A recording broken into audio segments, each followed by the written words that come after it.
우울한 게 성격이 돼버려요. 우울증을 만성적으로 오랫동안 앓으신 분들의 특징은 원래 내 성격이 어땠는지가 기억이 안 날 정도로 항상 뭔가 처져 있고 우울해져 있어요.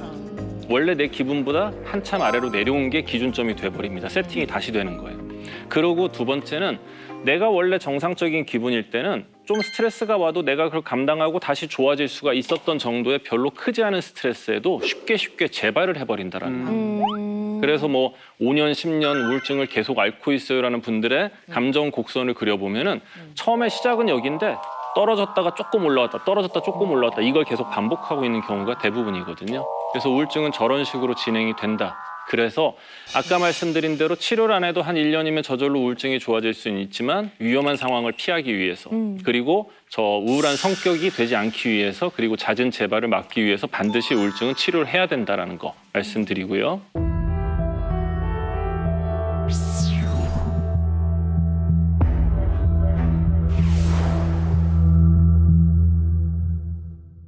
이제 우울증의 증상, 많은 분들이 궁금해하실 텐데 우울증의 증상은 사실 진단 기준으로 따지면 9가지가 있고요. 이 9가지 중에 5가지 이상의 증상이 2주 이상 지속이 되면 우울증이다라고 진단을 내리게 돼 있어요. 그럼 여러분 생각을 해보세요. 5가지면 우울증인데 검사했더니 4가지야.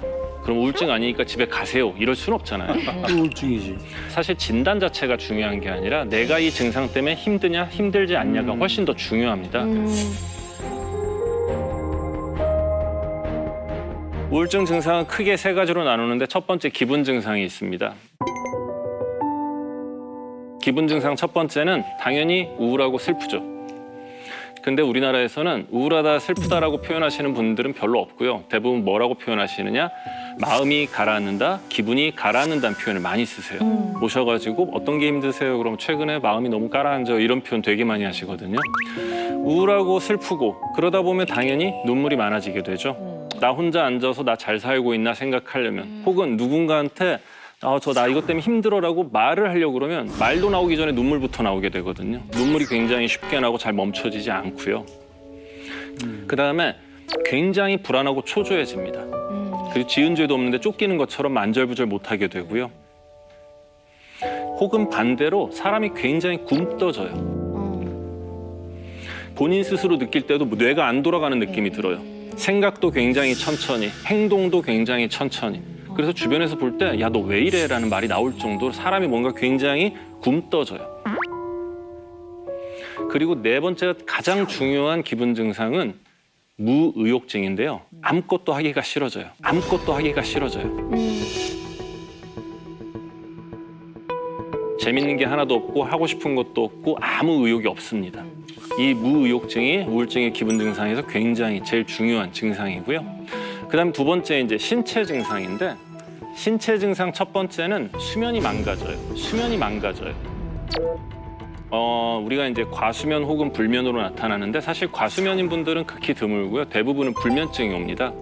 불면증 어떤 식으로 오느냐? 자려고 누워 있으면 오만 잡생각이 머릿속에 다 떠오르면서 잠이 못 들죠. 그리고 잠이 겨우 들었는데 자꾸 잠을 깨요.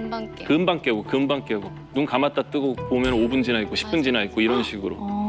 그다음에 우울증 때 특징이 수면의 질이 되게 안 좋아지기 때문에 꿈을 많이 꾸게 돼요. 꿈 진짜 많이 꿔요. 아우 진짜 오만 꿈을 다 꾸는 꿈 꾸다 보면 아침이야. 맞아요. 꿈 꾸다 보면 아침. 꿈을 정말 많이 그쵸. 꾸게 되고요. 또 하나 특징이 낮 동안에 안 좋은 생각을 많이 하다 보니까 악몽을 많이 꾸게 돼요. 맞아. 꿈의 내용 자체가 행복하거나 좋은 꿈이 아니라 항상 뭔가 안 좋은 꿈을 많이 꾸게 돼요. 이런 식으로 수면이 망가지는 게 첫 번째. 그 2번째는 식욕 변화가 옵니다. 이게 남성에서는 한 거의 대부분, 여성에서는 한 절반 정도는 식욕이 뚝 떨어져요.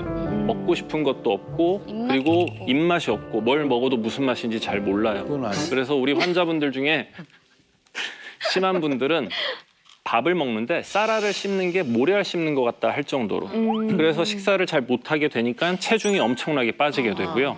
반대로 남자에서 일부 여자에서 나머지 절반은 폭식을 하게 돼요. 이게 배고파서 먹는 게 아니고요. 음식물 여기까지 차 있는 거 나도 아는데 마음 허한 거 달래겠다고 막 우겨넣게 되거든요. 자동으로 들어가. 먹었는데도. 그게 선생님 그게 안 그러다 그러셔야 돼요. 계속 그러면 아니고. 아유 정말 고맙습니다. 이제 걱정했어.